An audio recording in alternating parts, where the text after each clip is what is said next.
Gladstone is around Canterbury Bankstown's right in the middle of your seat. How is the electorate holding up? I know you've stayed in Canberra because of your parliamentary duties as manager of opposition business, but how's the electorate holding up as we speak? Yeah, look, I've been, as you can imagine, on the phone constantly, and you've had two of the state members, Jihad Dib and Sophie Kotsis, on Sky News explaining quite a bit there.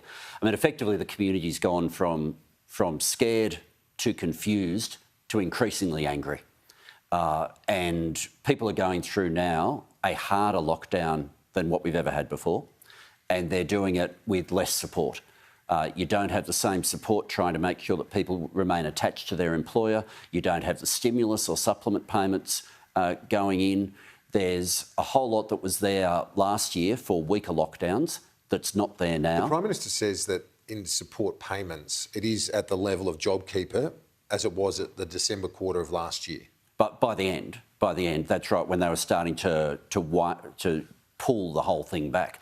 You've also got to remember the other supplements that were there last time through the payment system also had a whole lot of stimulus money that was washing through the economy. So what we're dealing with now is a tougher lockdown where all of that's gone. And do not underestimate the impact of construction being shut down in an area like mine. We don't have the owners of the big construction firms, but I'll tell you, you're hard pressed to have to walk too many doors before you're coming across a ute in my part of Sydney. And there's a lot of people who were able to keep working last time, who this time can't. And, we all presumed when the Prime Minister went missing for 5 days that he was working on something.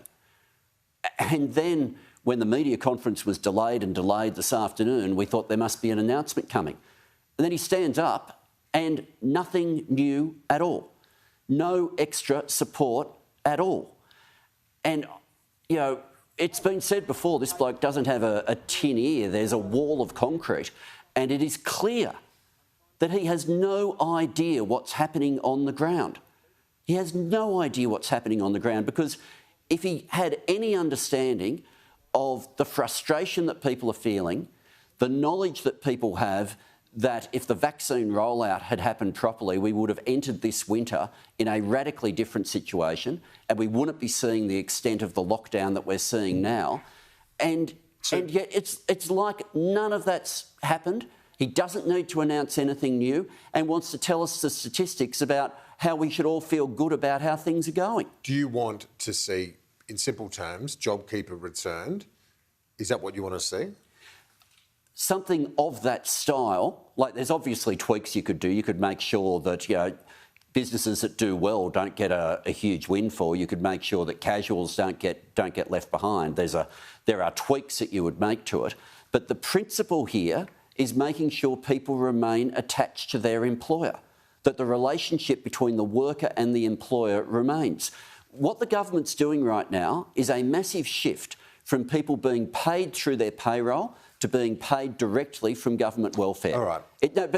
This matters, because if the lockdown is only a couple of weeks, then you've got a brief period where you're getting paid through government payments. If this drags on, you end up with people becoming less and less attached to their employer, and that has a huge impact. Would you like to see more of the Pfizer doses, while we're in this crisis period, go to your part of Sydney, to go to Fairfield, Chris Bowen's electorate? Because this is where the COVID is. This is where the outbreak is worse. Should there be the focus to vaccinate those two electorates, basically? You're talking, 200,000 people in Fairfield. I guess it's a similar amount in Canterbury Bankstown. Canterbury Bankstown's bigger, yeah. But if you're getting a million Pfizer a week, shouldn't there be more directed there in the short term to get those communities vaccinated? I would have thought that's where the risk profile is far and away the strongest. And, I don't want to feed into the AstraZeneca hesitancy, but here's one of the key differences. AstraZeneca, you've got a longer gap between the two doses than you have with Pfizer to be able to get to your level of immunity. If there's a vaccine, and there is, where the two doses can be delivered more quickly, then in terms of need, it would seem to just make sense. Would you like to see, like the Prime Minister made pretty in blunt terms, Atagi is independent, but his message was quite blunt today, that they need to reassess the risk profile when it comes to AstraZeneca? Yeah, look, I'm wary of what we saw happen there in that media conference. And I'll leave it to Mark Butler to go through the health policy aspect of it, but independent institutions are critical to public confidence. It really matters.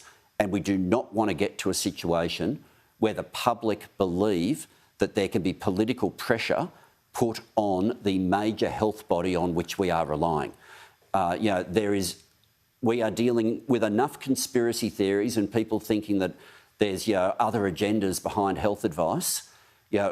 We undermine the independence of ATAGI at our peril. The Prime Minister was asked if he would say sorry about the vaccine rollout. He points out that there are many things that have happened that he knows have not been ideal, but in large part outside of the government's control. Do you accept that? Nothing's ever Scott Morrison's fault if you ask Mr Morrison. Nothing's ever his fault. This is a bloke with a chronic inability to take responsibility for anything. But ATAGI changing the advice, that was the independent agency. Europe blocking the suppliers, that was Europe.